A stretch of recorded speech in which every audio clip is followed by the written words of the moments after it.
Hello పిల్లలు, బాగున్నారా? అందరికీ నమస్కారం. సో మనం మూడో తరగతి తెలుగులో సంసిద్ధత పాఠాలు 6 కంప్లీట్ చేసుకున్నాం మనం. ఇప్పుడు 7, 8, 9, 10 వరుసగా వచ్చేస్తున్నాయి. మీకు 4 కూడా వెంటనే నేను మీకు అప్లోడ్ చేయబోతున్నాను. సరేనా పిల్లలు? సో ఇప్పుడు మనం సంసిద్ధత పాఠాలు అయిపోగానే అసలు పాఠాల్లోకి వెళ్ళబోతున్నాం. సో వరుసగా ఒక సబ్జెక్ట్లో కొన్ని పాఠాలు అప్లోడ్ చేసిన తర్వాత ఇంకొక సబ్జెక్ట్కి వెళ్ళడం అనేది ఇప్పుడు జరుగుతూ ఉంది. సో ముందుగా ఇప్పుడు మనం మూడో తరగతి తెలుగు ఆల్రెడీ మీకు అందరికీ సంసిద్ధత పాఠాలు 6 చెప్పుకున్నాం. 7వ సంసిద్ధత పాఠం, దీని యొక్క పేరు వచ్చేసి దుకాణం. రైట్, ఈ దుకాణంలో మనకు ఒత్తుల పునశ్చరణ అంటే మీరు ఆల్రెడీ నేర్చుకున్నటువంటి ఒత్తుల యొక్క రివిజన్ అనేది జరుగుతూ ఉంటుంది. సో రెండో తరగతిలో కొన్ని ఒత్తులు నేర్చుకున్నాం కాబట్టి వాటిని ఇక్కడ మళ్ళీ మనం చూడబోతున్నాం. సరేనా పిల్లలు? రైట్. సో యాజ్ యూజువల్గా దీన్ని సమర్పణ. నా పేరు ప్రవీణ్ కుమార్. నేను ఎంపీపీఎస్ పెద్ద వెంకటగిరి కమాండ్ రూరల్ మండలంలో ఎస్జిటిగా పనిచేస్తున్నాను. Right, let us enter into the Telugu మూడో తరగతి తెలుగు సంసిద్ధత పాఠం 7. దాని పేరు మనకేంటది? దుకాణం.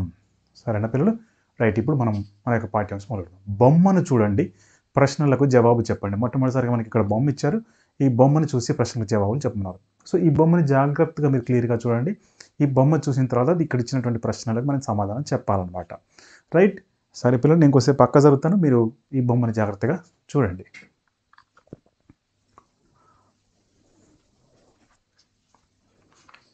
సో రైట్, మీ అందరి దగ్గర టెక్స్ట్ బుక్ ఉంది కదా? టెక్స్ట్ బుక్ తీసుకొని ఈ బొమ్మని క్లియర్గా చూసినట్టయితే ఈ బొమ్మలు ఇప్పుడు ఏమేమి ఉన్నాయి ఏంటనేది ఇప్పుడు మనం చూద్దాం. రైట్, మొదటి ప్రశ్న, దుకాణంలో ఏమేమి వస్తువులు ఉన్నాయి, ఈ పిల్లలు ఏం చేస్తున్నారు అనేటువంటి ప్రశ్న ఇచ్చారు. దుకాణంలో ఏమేమి వస్తువులు ఉన్నాయి మరి చూసారు కదా మీరు దుకాణాన్ని ఇందాక. రైట్, ఇదేంటి తెలుసు కదా? వెరీ గుడ్, కందిపప్పు. 60 రూపాయలు కూడా రాసింది అక్కడ. మళ్ళీ ఇంకా ఏమున్నాయి దుకాణంలో? అక్కడ మీకు ఏం కనిపిస్తున్నాయి? రైట్, చిన్న చిన్న డబ్బాలు అయితే కనిపిస్తున్నాయి. ఆ డబ్బాల్లో మరి పప్పులు ఉన్నాయా, రవ్వలు ఉన్నాయా, పిండి ఉన్నాయా ఏంటనేది తెలియదు. మొత్తానికి అయితే డబ్బాలు ఉన్నాయి. ఇంకా ఏమున్నాయి? రైట్, ఇవేంటివి? వెరీ గుడ్, పూల దండలు. సో అవి ప్లాస్టిక్ కాగితం పూలైనా కావచ్చు, లేకపోతే బాగా ఫ్రెష్ పూలైనా కావచ్చు, మనకు చెట్టుకు పూసిన పూలైనా కావచ్చు. మొత్తానికి అయితే పూల దండలు కనిపించాయి. ఇక మనకి కొన్ని షాంపూ ప్యాకెట్లు, బిస్కెట్ల దండలు, తర్వాత చిప్స్ ప్యాకెట్లు, ఇట్లాంటి దండలు అన్నీ కూడా వేలాడదీస్తున్నాయి కదా. సో మొత్తానికి మీకు ఇష్టమైనటువంటి చిప్స్ ప్యాకెట్లు అనుకుందాం. సరేనా? రైట్, మరి ఇంకా ఏం కనిపిస్తుంది? పక్కన ఉన్న దుకాణంలో చీరలు కనిపిస్తున్నాయి. మరి చీర అమ్మ చూస్తూ ఉంది, తెలుస్తుంది కదా, చీర. ఇంకా ఏం కనిపిస్తుంది? పక్కన బండి మీద అక్కడ రాసింది కదా, కడాయి పెట్టుంది, కడాయిలో బజ్జీలు వేగుతూనే కింద బజ్జీ అని కూడా రాసి ఉంది, కాబట్టి బజ్జీలు. ఇవి దుకాణంలో ఉన్నటువంటి వస్తువులు. ఇంకేమైనా వస్తువులు ఉన్నాయో చూద్దామా? రైట్, పిల్లలు ఏం చేస్తున్నారని ఇంకో ప్రశ్న కూడా అడిగారు మనల్ని. పిల్లలు ఏం చేస్తున్నారు?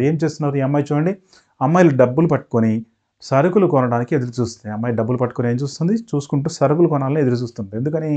ఆల్రెడీ అక్కడ ఇంకొక అతను కొంటా ఉన్నాడు కాబట్టి ఈమె ఎదురు చూస్తున్నది, అతనికి ఇచ్చిన తర్వాత కొందామని. సో ఈయనేం చేస్తున్నాడు? అబ్బాయి కాగితపు పువ్వు గాలి పంకాతో ఆడుకుంటున్నాడు. కాగితం పువ్వుతో ఉన్నటువంటి గాలి పంకతోనే ఆడుకుంటున్నాడు.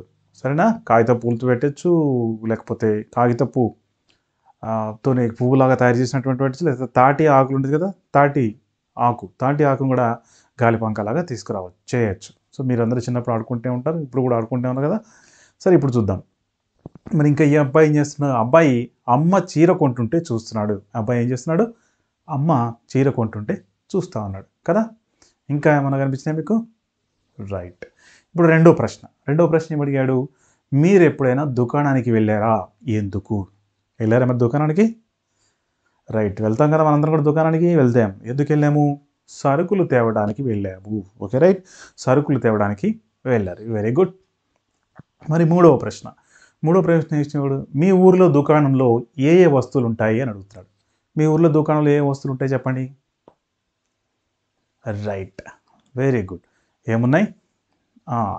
బియ్యం, ఇంకా రైట్ పప్పులు. వెరీ గుడ్, కందిపప్పు, పెసరపప్పు, మినపప్పు, గోధుమ పిండి. రైట్, వెరీ గుడ్, చాలా చక్కగా చెప్తున్నారు. ఉప్మా రవ్వ, ఇడ్లీ రవ్వ, చక్కెర. వెరీ గుడ్, సబ్బులు. రైట్, కూరగాయలు కూడా ఉన్నాయా? Right, cool drinks. Very good, cool drinks కూడా ఉంటాయి. సో ఇంకా చాలా ఉంటాయి. ఇక్కడ కొన్ని మొత్తం అయితే రాశాను నేను ఇక్కడ. మరి దుకాణంలో నువ్వు ఏ వస్తువులు కొనుక్కుంటావు ఎందుకు? దుకాణంలో ఏ వస్తువు నువ్వు కొనుక్కుంటావు ఎందుకు? సో ఏం కొనుక్కుంటారు మీరు? వెరీ గుడ్, ఫస్ట్ వచ్చింది ఏంటది? చాక్లెట్ రైట్, బిస్కెట్లు ఓకే, లేస్ ప్యాకెట్ కొంటారట ఎవరు, కేక్ కొనుక్కుంటారంట పోతుంది రైట్. ఇలా ఎవరెవరికి ఇష్టమైనవి వాళ్ళు కొనుక్కుంటూ ఉంటారు సరేనా. ఇంకా ఏం కొంటున్నారు, టీ పొడి వెరీ గుడ్, పంచదార వెరీ గుడ్, ఇంకా ఏం కొంటున్నారు, గోధుమ పిండి వెరీ గుడ్, కూరగాయలు. సో ఇలా మరి ఎవరెవరికి ఇష్టమైన ఎవరెవరికి అవసరమైన వాళ్ళు కొనుక్కుంటూ ఉంటారు. ఇంకొక ప్రశ్న, దుకాణం నుండి వస్తువులు తేవడానికి మీ ఇంట్లో ఎవరు వెళ్తారు, దుకాణంలో వస్తువులు కొనుక్కొని తేవడానికి ఎవరు వెళ్తున్నారు మీ ఇంట్లో రైట్. నేను వెళ్తాను, అక్క వెళ్తుంది, తమ్ముడు వెళ్తాడు, నాన్న వెళ్తాడు, చెల్లి వెళ్తుంది, అన్నయ్య వెళ్తాడు, ఎవరైనా వెళ్ళచ్చు కదా రైట్. ఇప్పుడు ఇంకొక ప్రశ్న, బొమ్మ ఆధారంగా పదాలు రాయండి అంటాడు. అంటే ఇందాక మీరు బొమ్మ చూసినప్పుడు అక్కడ ఏమేమి కనిపిస్తున్నాయో రాయొచ్చు, దాన్ని చూస్తే మీకు ఏం గుర్తొచ్చినాయో కూడా రాయొచ్చు. సో ఇక్కడ రాద్దాము మరి మనం పదాలు రైట్. డబ్బులు రైట్, డబ్బులు పట్టుకొని ఉన్నారు కదా, కందిపప్పు వెరీ గుడ్, కందిపప్పు వెరీ గుడ్, పాత బియ్యం, ఇంకా డబ్బాలు ఓకే, పువ్వులు వెరీ గుడ్, ఇంకా ఏం కనిపించాయి, చొక్కాలు వెరీ గుడ్, బస్తాలు రైట్, బస్తాలు కూడా ఉన్నాయి, బిస్కెట్ ప్యాకెట్లు వెరీ గుడ్, బిస్కెట్ ప్యాకెట్లు ఉన్నాయి, ఇల్లు ఇల్లు కనిపిస్తుంది, చెట్టు వెరీ గుడ్, చెట్టు కనిపిస్తుంది, నిచ్చెన నిచ్చెన కనిపిస్తుంది ఓకే, బజ్జీల బండి రైట్. సో ఇవన్నీ మీరు మీ పుస్తకంలో అక్కడ రాసేయాలన్నమాట, రాస్తారు కదా రైట్. తర్వాత ప్రశ్న ఏమిటి కూడా మనం చూద్దాం, పై పదాలను కింది విధంగా పట్టికలో రాయండి. ఇక్కడ ఒక పట్టిక ఇచ్చాడు, ఈ పట్టికలో ఏం రాయాలి, ఏ ఒత్తుకు ఎదురుగా ఆ ఒత్తు అక్షరాల యొక్క పదాలు రాయాలి. ఆ ఒత్తు ఉన్నటువంటి పదాలు ద్విత్వాక్షరాలు ఏది కానీ సంయుక్తాక్షరాలు కానీ ఏది ఉన్నాయో ఆ పదాలని ఆ ఒత్తుకు ఎదురుగా ఉన్నటువంటి డబ్బాలో రాయాలి. ఒకవేళ ఆ పదాలు ఆ డబ్బాలో మీకు రాకపోతే దాన్ని ఖాళీగా వదిలేయండి సరేనా. ఇప్పుడు నేను కొన్ని రాశాను చూద్దాం. చొక్కాలు వెరీ గుడ్, చొక్కాలు, తర్వాత నిక్కరు. ఈ చొక్కాలు నిక్కరు అనేవి మనకి ఆ కావత్తు ఉన్నటువంటి పదాలు కాబట్టి కావత్తు ఉన్నటువంటి డబ్బాలు 2 రాశాం. రగ్గు ఓకే, ఇక తర్వాత రగ్గులు అక్కడ అమ్ముతున్నాడు కూడా రాసాం. ఇక చావుతున్నటువంటి నిచ్చెన పిచ్చుక, నిచ్చెన పిచ్చుక చావుతున్నది. తర్వాత చూడండి, బజ్జీల బండి జావుతుంది కదా, బజ్జీల బండి, సజ్జలు, ఈ 2 కూడా మనం జావుతున్నటువంటి డబ్బాలు రాసాం. ఇకపోతే అట్టపెట్టె, దుకాణంలో మనకి అట్టపెట్టెలు కనిపిస్తున్నాయి కదా, అట్టపెట్టె, చెట్టు, బొమ్మలో చెట్టు కనిపించింది కాబట్టి చెట్టు రాసాం. ఇకపోతే లడ్డూలు, గడ్డి, లడ్డూలు గడ్డి. సో ఈ 2 కూడా డా ఒత్తున్నటువంటి కాబట్టి డా కొత్తుకు ఎదురుగా రాసాం. ఇంకా ఏం కనిపిస్తున్నాయి, అన్నయ్య వెరీ గుడ్, అన్నయ్య అండ్ నాన్న రైట్. కందిపప్పు పావొత్తున్నటువంటి పదాలు. ఇంకా ఏమున్నాయి రైట్, డబ్బులు, రిబ్బను, డబ్బులు అండ్ రిబ్బను. సో ఇవన్నీ కూడా మనకు ఒత్తులకు ఎదురుగా ఉన్నటువంటి అక్షరాల పదాలు సరేనా, ఇవి కూడా రాసుకోండి. ఇకపోతే నెక్స్ట్ మనకి ఇంకా ఏమి ఇచ్చాడు చూడండి, పై ఒత్తులు వచ్చే విధంగా కొత్త పదాలు రాయండి. ఇక్కడ మనకి ఇవే ఒత్తులు వచ్చేటట్టుగా మనం కొత్త పదాలు రాయమంటున్నాడు. ఏంటది, వెరీ గుడ్, అక్క, ముక్క, మొగ్గ, రగ్గు, పిచ్చుక, నిచ్చెన, గజ్జెలు, బెజ్జం, అట్ట, రొట్టె, అల్లం, చల్లని రైట్. ఇవి పై ఒత్తులు వచ్చే విధంగా కొత్త పదాలు అన్నమాట. సో ఒకసారి అందరూ కూడా రాసుకోండి, ఇంకా మీకు ఏమైనా తెలిస్తే కూడా రాయొచ్చు నోట్బుక్లో సరేనా. సో ఇవి ఇక పై పదాలలో ఏవైనా 2 పదాలు వచ్చే విధంగా వాక్యాలు రాయండి అన్నాడు. ఇప్పుడు ఇందాక ఇచ్చినటువంటి పదాలను కలిపి మనం వాక్యాలు తయారు చేయాలన్నమాట. వాక్యాలు ఏ విధంగా తయారు చేద్దాం చూడండి. చెట్టు పైన పిట్ట ఉన్నది, చెట్టు పైన పిట్ట ఉన్నది రైట్, చెట్టు పైన పిట్ట ఉంది.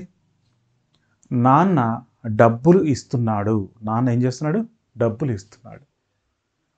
అమ్మ చీర చూస్తుంది, అమ్మ చీర చూస్తుంది. అబ్బాయి కాగితపు గాలి పంకాతో ఆడుతున్నాడు, అబ్బాయి కాగితపు గాలి పంకాతో ఆడుతున్నాడు. సో ఇట్లా చిన్న చిన్న వాక్యాలు మీరు రాయొచ్చు. నేను రాసినవి కాకుండా మీకు వేరే వస్తే కూడా వేరే కూడా రాసుకోండి. మీరు చిన్నగా ఉండే ఈజీగా ఉండే సులభంగా రాయొచ్చు అనమాట. సో ఇది మనకు ఏంటది, సో ఒకసారి మనకు ఏంటిది సంసిద్ధత పాఠం 7 అనమాట. సో ఒకసారి ఇది మళ్ళీ రాసుకుంటారని చెప్పి మళ్ళీ వెనక్కి తీసుకొచ్చాను. ఒకసారి చూడండి, ఇదంతా రాసుకోండి. రైట్. ఇప్పుడు మనం నెక్స్ట్ దీంతో మన సంసిద్ధత పాఠం 7లో ఉన్నటువంటి అన్ని కృత్యాలు కూడా చేసేసాం. సో మీకు కనుక ఈ వీడియో నచ్చినట్టయితే లైక్ బటన్ ప్రెస్ చేయండి. అదేవిధంగా సబ్స్క్రైబ్ చేసుకోండి. బెల్ బటన్ ప్రెస్ చేస్తే నేను ఎప్పుడు వీడియో పెట్టినా మీకు నోటిఫికేషన్ అనేది వస్తుంది.